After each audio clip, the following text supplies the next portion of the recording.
نحمده ونصلي على رسوله الكريم أما بعد فأعوذ بالله من الشيطان الرجيم بسم الله الرحمن الرحيم لقد كان لكم في رسول الله أسوة حسنة وقال تعالى فإن آمنوا بمثل ما آمنتم به فقد اهتدوا صدق اللہ العظیم۔ کبھی کبھی میں بعض پروگرام کرتا ہوں تو اس میں کوئی سبزی کاٹ لی یا کبھی جھاڑو دے دیا یا کبھی ایسے پروگرام کر لیے۔ تو کل ایک سبزی کا پروگرام تھا تو اس میں چند ساتھیوں نے میسج کیے کہ مولوی صاحب آپ کن چیزوں میں پڑ گئے ہیں؟ آپ اسلامی نظام کی بات کریں، آپ خلافت کی بات کر رہے تھے، یہ کیا سبزی کاٹ رہے ہیں بیٹھ کر؟ کیا ام حسان صاحبہ یہ کام نہیں کرتی؟ انہوں نے آپ کو اس کام پر لگا دیا ہے کہ آپ بیچارے اب آج کل سبزیاں کاٹ رہے ہیں بیٹھ کر۔ تو اس بارے میں عرض یہ ہے کہ اصل مسئلہ یہی ہے کہ یہی بات تو میں سمجھانا چاہتا ہوں کہ ہم نے آپ صلی اللہ علیہ وسلم کی زندگی اور صحابہ اکرام کی زندگی کے بعد شعبے چھوڑ دیے ہیں،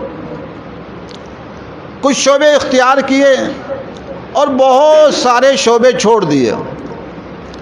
ان میں سے ایک شعبہ ہے خدمت خلق کا شعبہ۔ کہ ہم پڑھانے میں تو یہ سمجھتے ہیں کہ یہ پڑھانا ہماری ذمہ داری ہے، یہ بھی آپ صلی اللہ علیہ وسلم کا ہے کہ آپ صلی اللہ علیہ وسلم معلم تھے، آپ تعلیم دیتے تھے۔ لیکن اس کے ساتھ ساتھ آپ صلی اللہ علیہ وسلم کی زندگی اور صحابہ اکرام کی زندگیوں سے ہمیں یہ بھی ملتا ہے کہ وہ خدمت خلق کرتے تھے، یہ ہم نے چھوڑ دیا۔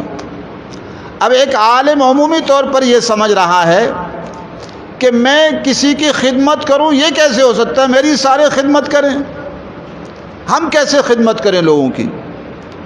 لیکن میں یہ سمجھتا ہوں کہ یہ غلط ہے۔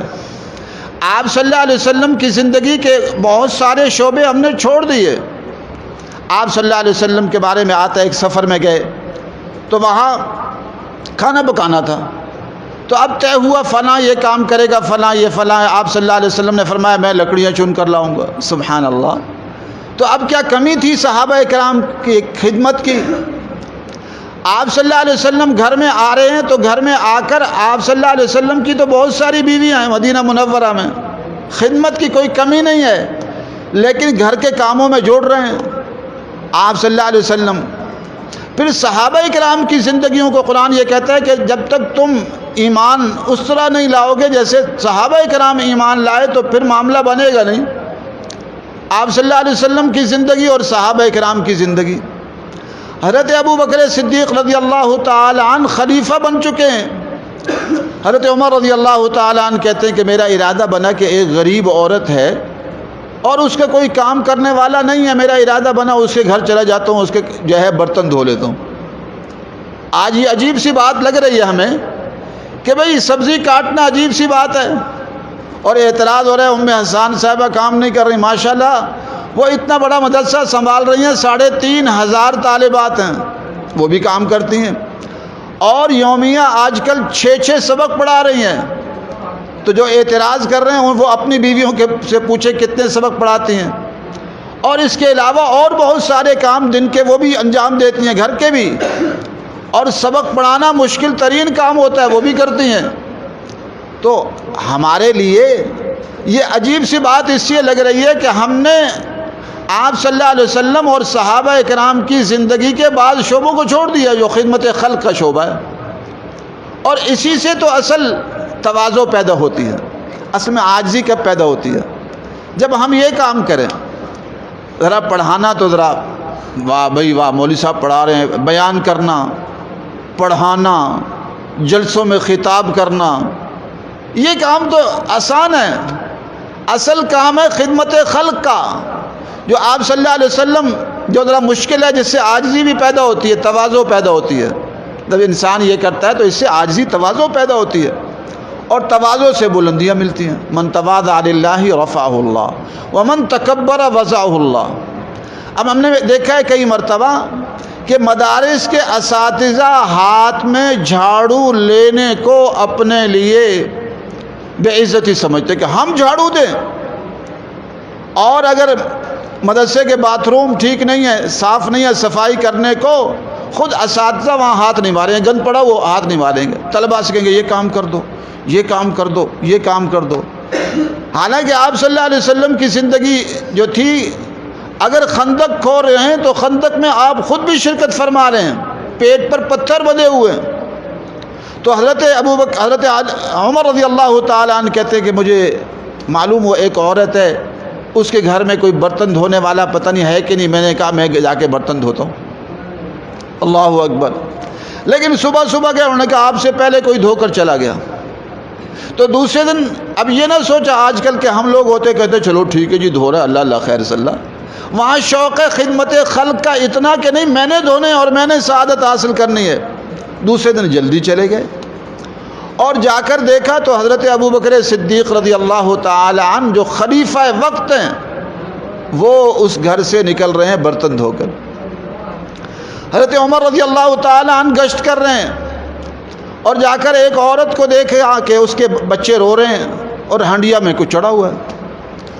تو پوچھا اس ہنڈیا میں کیا ہے؟ کہا کچھ بھی نہیں، پتھر ابال رہی ہوں تاکہ بچے یہ سمجھے کہ کچھ نہ کچھ یہاں پک رہا ہے۔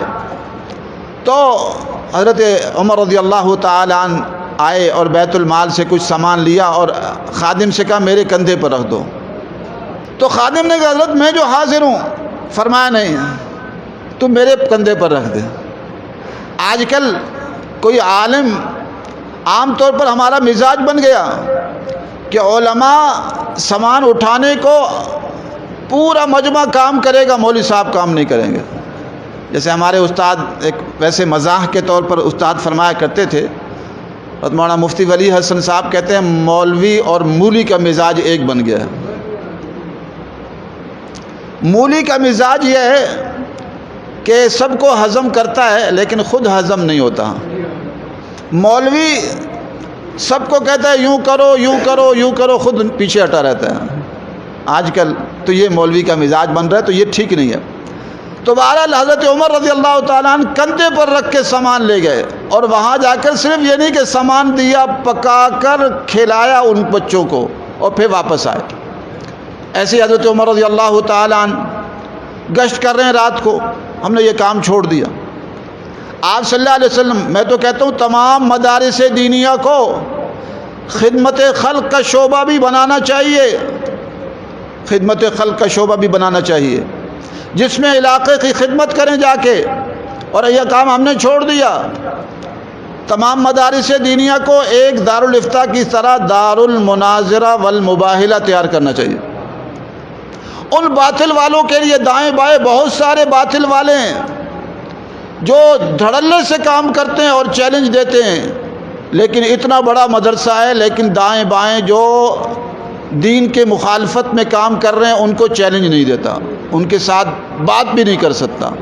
اس لیے مدرسے میں دارالافتاء کی طرح ایک دار المناظرہ والمباہلہ ہونا چاہیے۔ جو ایسے کام کرے اس کو مباہلے کا چیلنج دے، مناظرے کا چیلنج دے، تاکہ اس کو سکوت مل جائے، خاموش ہو جائے۔ اور ساتھ ساتھ خدمت خلق کا، تو حضرت عمر رضی اللہ تعالیٰ عنہ گشت کر رہے ہیں۔ جا کر ایک جگہ دیکھا کہ ایک آدمی پریشان کھڑا ہے، پوچھا کیوں پریشان ہو؟ کہنے لگے میں مسافر ہوں، گھر میں بیوی کو جو ہے بچے کا مسئلہ ہے اور درد ذیل ہو رہا ہے، تو اب میرے پاس کوئی عورت نہیں ہے۔ حضرت عمر رضی اللہ تعالی عنہ گھر آ رہے ہیں اور اپنی بیوی کو لے جا رہے ہیں بطور داعیہ کے۔ سبحان اللہ، کتنے عظیم انسان ہیں حضرت عمر، کسی اور کو کہہ دیتے، کہہ سکتے تھے، بہت سارے لوگ تھے مدینے میں، لیکن وہ خدمت خلق کی سعادت خود حاصل کرنا چاہتے تھے۔ اور پھر لے گئے اپنی بیوی کو، بچہ پیدا ہوا تو اس نے آواز دی کہ یا خلیفۃ المسلمین، ان کو خوشخبری دیں کہ ان کے ہاں غالب نے بیٹا ہوا ہے۔ اب ان کو پتہ چلا یہ تو خلیفہ وقت ہے۔ اللہ اکبر۔ آج عجیب سا لگ رہا ہے کہ جی مولوی صاحب آپ کیسے سبزیاں کاٹ رہے ہیں بیٹھ کر؟ آپ نے کیا خلافت کی بات، اسلامی نظام کی بات چھوڑ دی ہے؟ نہیں، انشاءاللہ وہ بھی چل رہی ہے اور ساتھ ساتھ چلے گی۔ اور ساتھ ساتھ یہ ہے، یہ کام بھی ہم نے علماء کو سکھانے ہیں انشاءاللہ جب اسلامی نظام آئے گا تو اسلامی نظام کے اندر یہ کام ہم نے کرنے ہیں. ہم نے گٹر بھی صاف کرنے ہیں اور گلیاں بھی صاف کرنی ہیں اور سبزی بھی کاٹنی ہے اور قوم کی خدمت بھی کرنی ہے. اب مدارس دینیہ دائیں بائیں لوگ پریشان حال ہیں، وہ کہتے ہیں ہمارا کوئی تعلق نہیں، جاؤ یہاں سے، شاباش. تو مدارس دینیہ کو خدمت خلق، علاقے والوں کی خدمت سکھانی ہے. تو میرا سبزی کاٹنا لوگوں کو عجیب لگ رہا ہے. سبزی کاٹنا لوگوں کو کیا لگ رہا ہے؟ عجیب لگ رہا ہے کہ مولوی صاحب سبزی کاٹ رہے ہیں. تو ان کو جواب یہ ہے کہ یہ آپ کو اس لیے عجیب لگ رہا ہے کہ آپ صلی اللہ علیہ وسلم کی تعلیمات اور صحابہ کرام کی تعلیمات شاید آپ کے سامنے نہیں ہے. اگر یہ تعلیمات سامنے ہوں تو آپ یہ بات نہ کریں. ہم تو کہتے ہیں اسلامی نظام آئے نا، سارے علماء کو ساتھ ساتھ سبق بھی پڑھائیں مدرسے میں اور ساتھ ساتھ 1-2 گھنٹے سارے قوم کی خدمت بھی کریں، تاکہ جتنے موٹاپا بڑھ گیا نا، علماء موٹاپا بڑھ رہا ہے، سارا موٹاپا اتر جائے. نہیں، وہ اسی لیے بڑھ رہا ہے کہ خدمت خلق کرتے نہیں ہیں.